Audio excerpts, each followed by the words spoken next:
चला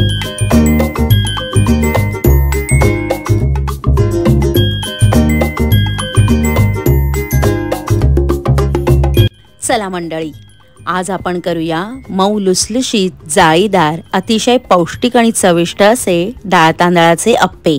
आणि हे अप्पे आपण ज्या पिठाचे केलेत त्याच पिठापासून तुम्ही इडली, डोसा किंवा उत्तप्पा सुद्धा करू शकता।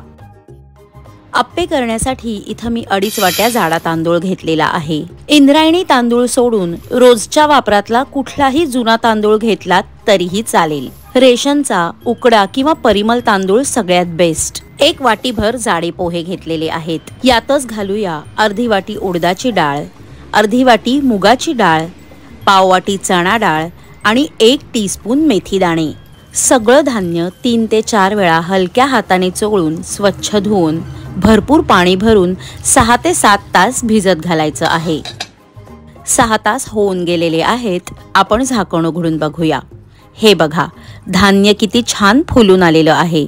आता हे सगळं धान्य मिक्सरच्या भांड्यातून लागेल तसं थोडं थोडं पाणी घालून बारीक वाटून घ्यायचं आहे। तुम्ही बघू शकता, ज्या पाण्यात आपण धान्य भिजवलं होतं त्यातून मी ते निथळून घेतलेलं आहे। धान्य भिजवलेलं पाणी वाटण्यासाठी वापरायचं नाही, वाटण्यासाठी ताजं पाणी वापरा। असं केल्यामुळे तुम्हाला ब्लोटिंग, जळजळ किंवा गॅसेसचा त्रास होणार नाही। वाटलेलं पीठ मोठ्या भांड्यात काढून घेऊया। धान्य जास्त असल्यामुळे मी ते 2 बॅच मध्ये वाटून घेतलेलं आहे। दुसरी बॅच सुद्धा वाटून झालेली आहे। आणि आता हे पीठ एकाच दिशेने 2 ते 3 मिनिटं चांगलं फेटून घ्यायचं आहे। हाताने फेटल्यास अधिक उत्तम। असं मस्त मऊसर गुळगुळीत पीठ वाटलं की अप्पे, इडली, डोसे, उत्तप्पे अतिशय सुरेख होतात। पीठ झाकून 6 ते 7 तास उबदार जागी फर्मेंट होण्यासाठी ठेवूया। सध्या उन्हाळ्याचे दिवस आहेत, त्यामुळे 6 ते 7 तासात पीठ छान फुगून येतं। पण हेच जर तुम्ही थंडीच्या दिवसात केलं तर पीठ फुगायला 10 ते 12 तास सुद्धा लागू शकतात। 6 तास होऊन गेलेले आहेत आणि हे बघा, आपलं पीठ अगदी काठोकाठ फुगून आलेलं आहे।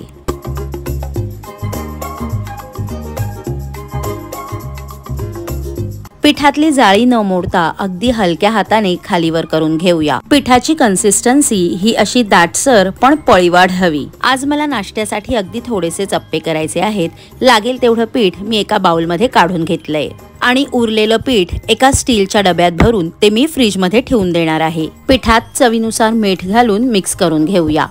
आता या पिठात आपल्या आवडीनुसार थोड्याशा भाज्या घालायच्या आहेत। मी इथं कांदा, टोमॅटो, मिरची, कोथिंबीर बारीक चिरून घेतलेलं आहे आणि थोडेसे मटार वाफवून घेतलेले आहेत। सगळं पिठात घालून मिक्स करून घेऊया।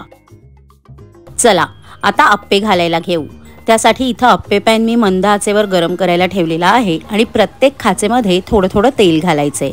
यानंतर अगदी थोडे थोडे तीळ घालूया। तीळ ऑप्शनल आहेत, नाही घातले तरीही चालेल। प्रत्येक खाचेत एखादं लहानसं कढीपत्त्याचं पान घातलं तरीही चालेल। पीठ घालून घेऊया। पीठ घालताना बाहेरून आत या क्रमाने पीठ घालायचं आहे। झाकण ठेवून मंद आचेवर 2 ते 3 मिनिटांची एक वाफ काढूया।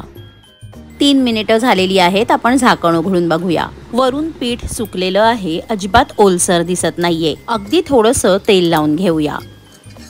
आता हे अप्पे उलटून दुसरी बाजू सुद्धा मंद आचेवर 2 ते 3 मिनिटं चांगली भाजून घ्यायची आहे। 2 मिनिटं होऊन गेलेली आहेत। दुसरी बाजू पण झाली आहे का ते चेक करूया। हे पहा, दोन्हीही बाजूंनी अप्पे मस्त गोल्डन ब्राऊन झालेले आहेत, छान फ्राय झालेले आहेत। तयार अप्पे मी एका चाळणीत काढून घेणार आहे, म्हणजे त्यांना पाणी सुटत नाही। सकाळचा पोटभरीचा नाश्ता किंवा दुपारचा टी टाइम स्नॅक्स किंवा मुलांचा टिफिन असो, हे अप्पे बेस्ट ऑप्शन आहेत। बाहेरून खमंग खरपूस आणि आतून मऊ लुसलुशीत असे हे अप्पे किती छान जाळीदार आणि पोकळ झालेले आहेत, तुम्ही बघू शकता।